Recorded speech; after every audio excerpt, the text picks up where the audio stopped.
How are you, Brian? Hi, Rich. Before we get to your 2 cents on it, which we've heard over the weekend, and I'd love to have you put a little bit more meat on the bones. How did this all come together, Brian?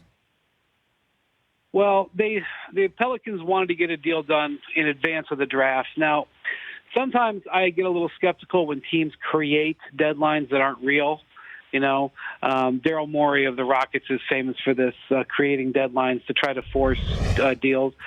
But I do think that they wanted to have some time to sit with that number 4 pick, either to use it or to trade it off. And when the Knicks sort of fell out of the bidding and it became clear that it was going to be the Lakers pick or a deal with the Celtics, really was a bidding war between those two teams. And Rich Paul was concerned, his agent, Anthony Davis's agent, was concerned about the bidding war between the Lakers and the Celtics as far back as last fall.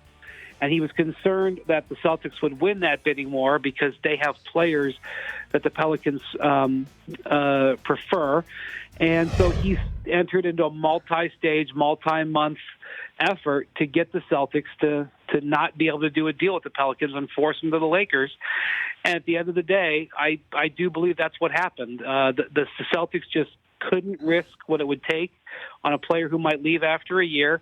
And I don't think that the Pelicans really liked the player assets that the Lakers had. They clearly didn't like it in February when they rejected the deal. And to be clear, Rich, I don't think it's that they don't like Lonzo Ball and Brandon Ingram. I just don't think they liked that as the major piece of the trade.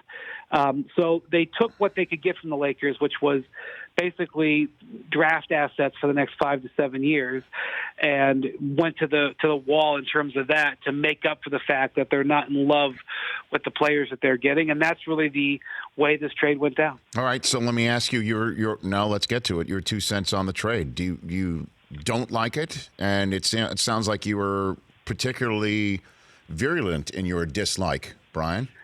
Well, no, to be clear, if you can get a superstar player, it's a major accomplishment. I always say that there's two types of teams in the NBA, teams that have superstars and teams that wake up dreaming of ways to get them.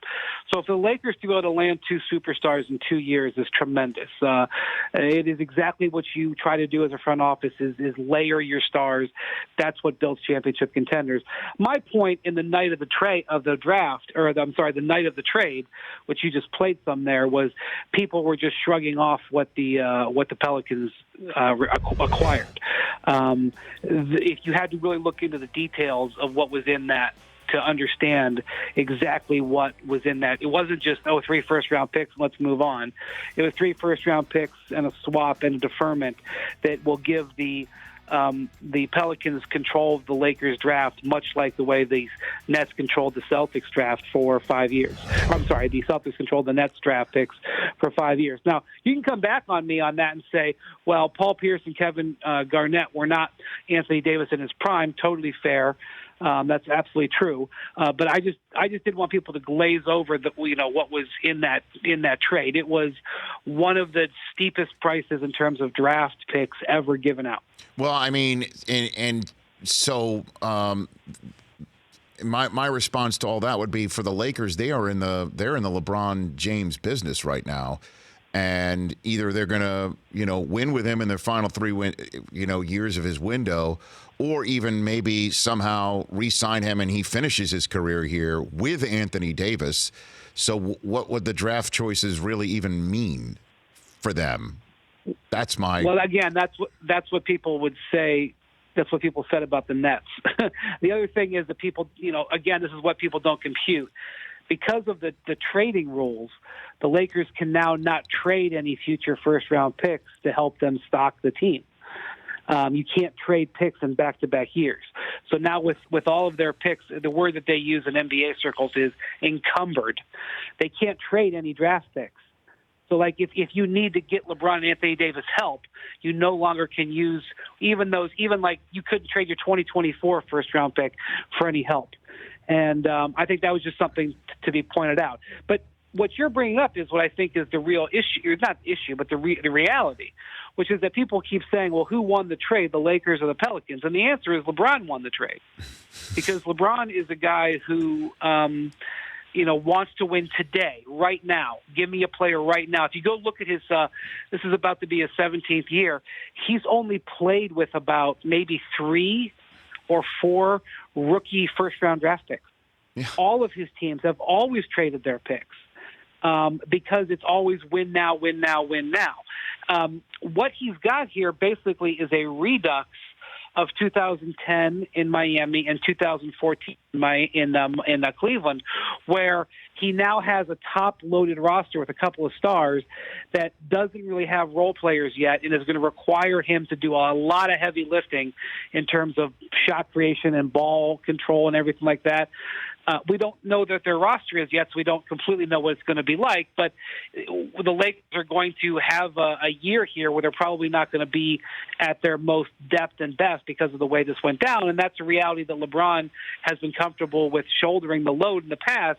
It's just that in the past he was 8 and 5 years younger, and that's a question mark to me. So, Brian Windhorst here on the Rich Eisen Show. So, a couple more questions on the trade right here. And then we'll move towards about the future of this trade and the immediacy of that 4th overall selection. Does this get done if David Griffin's not there? I mean, how much does the change of landscape in the front office of New Orleans mean for this trade, Brian? I don't know. It's a really good question. I don't know. I mean, I definitely think that there was animus that existed between Dell Demps and Magic Johnson. And the reason that happened is because whether it's true or not, or whether it's fair or not, the Pelicans thought that the Lakers were complicit in wrecking their season. And again, I'm not saying that that's even true, but they looked at them as being a factor in Anthony Davis demanding a trade, and so I think part of that had to calm down. It almost may have been anybody in that seat. I don't think Griff would have made this deal in this particular fashion had he not had the number 1 pick in the draft. I really do think that the events of lottery night really helped this happen because, number one, you have a new franchise player that you're going to have.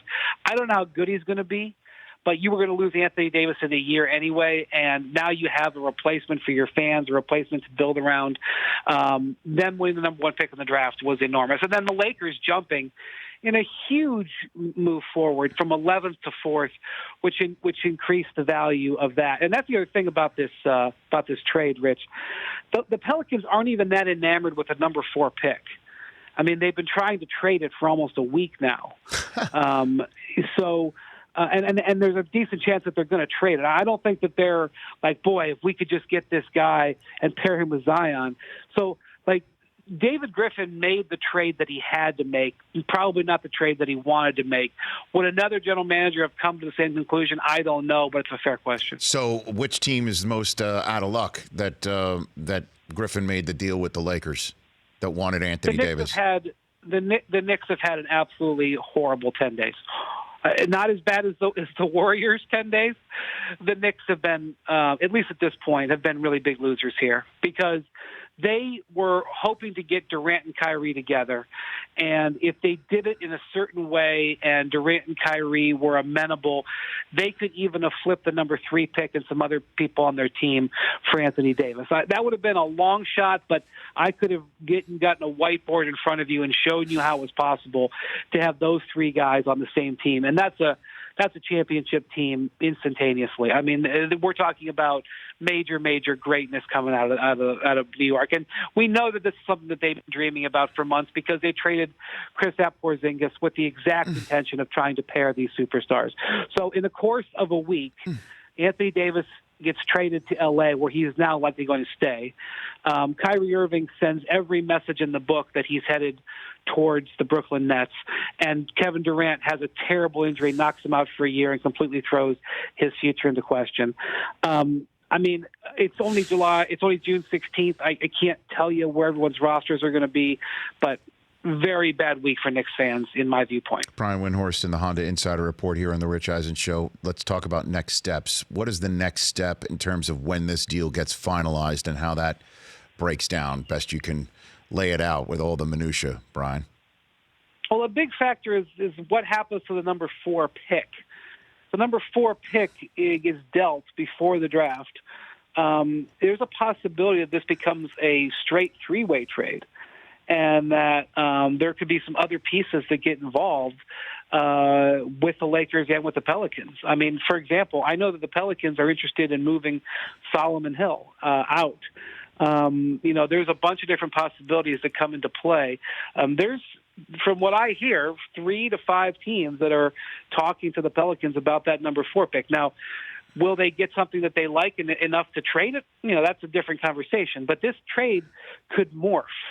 And when a trade morphs, it could include 3 teams. It could include 4 teams. Right now, if I was the Lakers, I'm looking at all of my options in terms of free agency. The Lakers have now landed the biggest trade piece we've seen in some time. My colleague Zach Lowe thinks it's the biggest trade piece since Kareem Abdul-Jabbar. He thinks it's that kind of move. So it's a huge moment for them. But they now have between $23 and $30 million to spend in free agency. And while I'm sure they're going to put in calls to the Kawhi Leonards and Kyrie Irvings of the world, this is a good year to have space because there's 35% of the league is a free agent. There's a whole bunch of other guys out there who I think could really help the Lakers and that aren't max players, that are sub-max players that you could fill out your roster with, just like kind of like the team that just won the title. They had one supernova and a whole bunch of really good players, and that, if I were the Lakers, would be very instructive to me. Well, give me some names, Brian. Throw it out there for me. Play Pelinka, if you don't right. mind. Well, the first thing I would say is take last year's strategy and light it on fire, where they just kept signing non-shooters. Right. Every single person who they sign must be a shooter. So I'm looking at guys like Brooke Lopez, who they let go a year ago. I'm looking at guys like J.J. Redick. I'm looking at guys like Danny Green. You're not holding a parade for any of those rivals, but all of them could be very helpful. I'm looking at a guy like Bojan Bogdanovic, who you really have to be an NBA fan to know who he is, but he has had a brilliant year with the Pacers last year, would be a perfect fit. I'm even, and this is an incredible name, but I'm even looking at a guy like D'Angelo Russell, who, was sent packing by the Lakers 2 years ago. But the people who sent him packing and the circumstances of why he was sent packing have kind of dissipated. And if Kyrie Irving signs in Brooklyn, there's a possibility that the Nets will let him walk. He's young and is exactly the type of player that the Lakers need. Now, whether he would want to go back there is a different story. But you've got to find shooting. Even J.J. Did I say J.J. Redick? Yep. J.J. Redick. Shooting, experience, because you're now basically saying this is going to be a 2 to 3 year window. Let's get guys who can help us win right now. That's the choice that they have made, and they better back that up with moves in that direction. Well, and then last one for you on this, Brian Windhorst. So what if the Lakers do go we want to get the big star, and it's either dated to the point where they could max this person out best they could, or that person decides to just wait around or takes less to just get to the Lakers right now. Is Kemba Walker a reality? Could that be a guy that they look at, which also would stick another pin in the Knicks' plan if something like that happens? What do you think about that, Brian? Well, I think the ideal player for them right now is a guy who can handle the ball but doesn't have to handle the ball and can create his own shot but also be a spot-up shooter. The most ideal player ever to play with these two guys is Kyrie Irving. I mean, basically, this would be the Cleveland team that won the title with a huge upgrade from Kevin Love to Anthony Davis. Kyrie Irving is maybe you've heard me say this to you before. Mm-hmm. Kyrie Irving is maybe the best suited teammate LeBron's ever had. Not maybe the best teammate, but where their skill sets match. But Kyrie and LeBron's personalities off the floor and even on the floor at times don't mesh. That's not a reality. So Kemba Walker is a reasonable comparison to Kyrie Irving. They do some of the same things. But Kemba, for Kemba to leave a potential 5-year offer in Charlotte, which I don't know if he's going to get, but if he gets a 5-year offer in Charlotte, he's leaving tens of millions on the table. To leave even more money to sign for less than the max, I suppose it's possible. I haven't spoken to Kemba since the trade, so I can't say how he's thinking. But, yes, if your answer is would he fit, yes. Do I see that working with their current salary structure? I would be surprised. Okay, and then last one, the Kawhi aspect of it. Right now he's at a parade. What's the time frame? What are the thoughts? Obviously, everybody here in Los Angeles, Laker fans, dreaming of him adding his name to this remarkable mix. And, of course, the Clipper fans hoping that he comes and does for them what he did for Toronto. What do you make of this, Brian, right now? Yeah, Kawhi is kind of in the same position LeBron was a year ago. He has a blank check. This guy's a two-time champion, just completely led this team to the promised land in a tight window because of the scenario that existed and the Warriors' injuries and everything like that. I mean, he can do whatever he wants. He doesn't have to go somewhere to chase a championship. He doesn't have to go somewhere to try to prove himself. Kawhi is going to do what makes Kawhi happy. And that's a great position to be in. And the Toronto fans would be devastated if he left, but they can't be mad at him, just like the Cleveland fans couldn't be mad at LeBron. So to me, what the real question is, what makes Kawhi Leonard happy? Is being on a team with Anthony Davis and LeBron James? That answer, I don't think so, but if you know what makes Kawhi happy, Rich, I would like to congratulate you and offer you lots of money to go run a team because nobody seems to know. Brian, you're the best. Thanks for the call. We're going to call you again real soon. Thanks, Rich. You can bet on that. Thanks for the call. You got it. That's Brian Windhorst. For more of The Rich Eisen Show, tune to Audience Channel 239 on DirecTV for free on BR Live or download the Rich Eisen Show app.